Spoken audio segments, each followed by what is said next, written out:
Bak bola panas, gonjang-ganjing yang menimpa Susilo Wibowo alias UGB pekan ini kian membara. Kemarin sekitar 30 orang mantan pasien UGB berbondong-bondong ke Mabes Polri melaporkan UGB dengan 6 pasal berlapis sekaligus. Lantaran UGB dikabarkan ingkar membayar ganti rugi dengan alasan bangkrut. Lantas kenapa pula kemarin pihak UGB mendatangi Polda Metro Jaya? Pemirsa, berikut liputannya.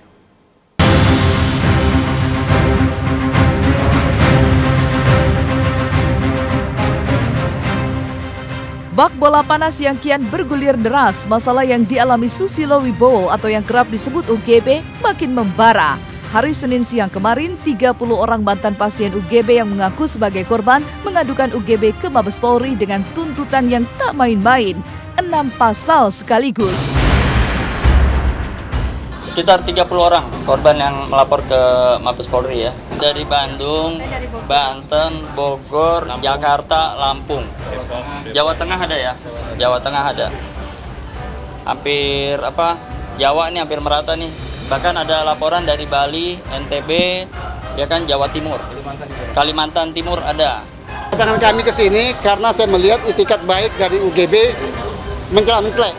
Ya, misalnya dia komitmen pada saat 5 butir yang saya ajukan pada saat dia mau islah 27 Februari, tanggal 2 Maret hari Minggu tidak dia laksanakan dengan baik.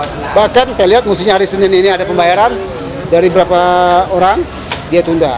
Alasan kosong kas dan sebagainya. Dan menurut pengakuan UGB sendiri, dana tersebut dialokasikan ke pesantren.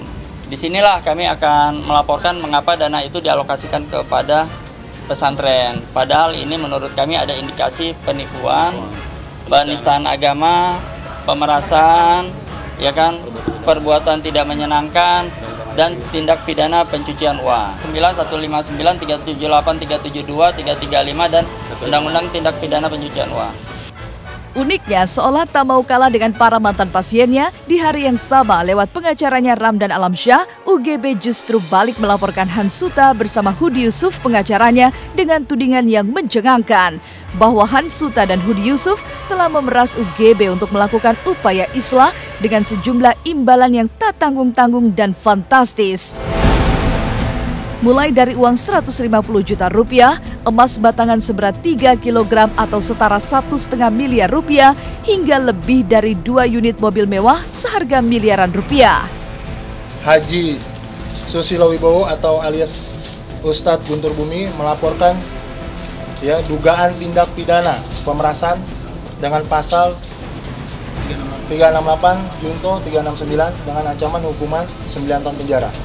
Yang kita laporkan pertama Hudi Yusuf, yang kedua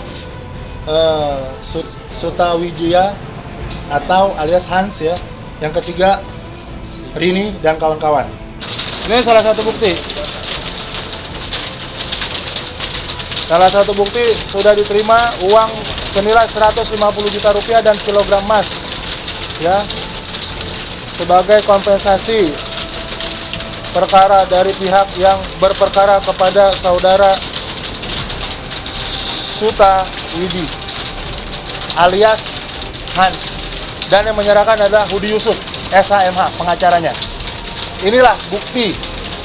Ada lagi rekaman suara, ada rekaman gambar, ada juga oknum pengacara yang meminta 1 mobil Ferrari, 1 mobil Range Rover dan lain-lain. Hammer, pokoknya itu oknum-oknum itu. Benarkah UGB telah diperas dan merugi miliaran rupiah oleh Hans Suta yang selama ini kerap menyuarakan penderitaan para mantan pasien UGB? Sebuah misteri yang kian mendulang teka-teki. Pasalnya, jika pihak Hans menyangkal adanya pemerasan, maka lain halnya dengan pihak UGB yang membawa segepok bukti. Apa yang sebenarnya terjadi? Mungkinkah seorang UGB dipaksa dan diperas agar bisa mencapai jalan islah? Mungkinkah pertemuan islah di hadapan MUI saat itu hanyalah sebuah sandiwara keterpaksaan belaka?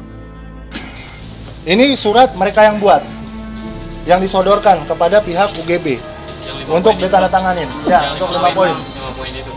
Untuk yang 5 poin.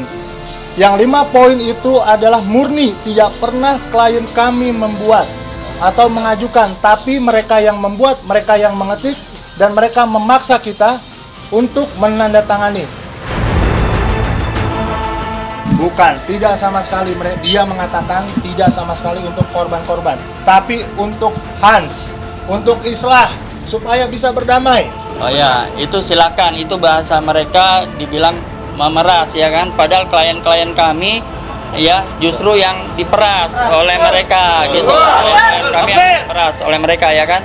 Justru klien-klien kami yang dianggap mengeluarkan sedekah dengan sukarela, padahal terpaksa uang sedekah itu sampai diambil ke rumah, sampai diantarkan ke ATM seperti itu.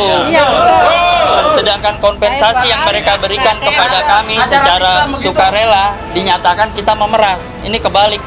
Kabar bahwa UGB telah bangkrut dikejar oleh tuntutan ganti rugi para mantan pasiennya nampaknya bukan isapan jempol belaka. Tempat praktek UGB kini tidak hanya ditutup, tapi bahkan menuai pengumuman untuk disewakan. Jika sudah begini, bagaimana dengan nasib para mantan pasien lain yang menunggu kepastian ganti rugi? Akankah nasib mereka terkatung-katung? Alasannya katanya sudah bangkrut, ya kan? Bahkan dia bilang, saya kalau ditagih terus, bang bisa jual kolor, katanya seperti itu. Ya, padahal ini baru beberapa puluh, ya kan? Indikasi kerugiannya indikasi jumlah korban selama dari tahun 2010 itu banyak sekali ya, ini baru 30. Dan jumlah kerugiannya juga sangat besar. Kerugian yang 9 juta. Pertama kali itu 4.970. Nah, yang kedua kali 2 juta. Terus saya bilang, loh saya tuh nggak punya uang, saya bilang gitu. Ya saya uang segitu kan besar, saya kan sebagai pembantu ya. Jadi uang segitu saya boleh ngumpulin. Gitu. Saya ke ruangan masukin ke kotak uangnya itu sama kakak saya, sama suami saya juga. Coba tolong, kalau emang dia mengajarkan dengan secara Rasulullah, caralah dengan ikhlas menolong sesama manusia.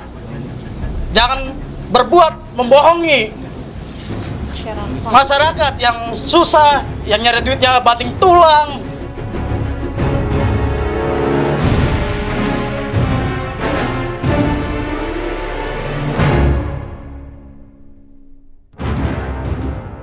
Sesaat lagi ada curahan hati Nia dan Yati yang ternyata pernah memperingatkan Regina tentang hubungannya dengan Farhad. Benarkah sejak awal Nia telah mencurigai Regina? Jangan kemana-mana, nantikan jawabannya di segmen Was-Was setelah yang satu ini. Saya tanya, kamu jangan-jangan selingkuhannya Farhad?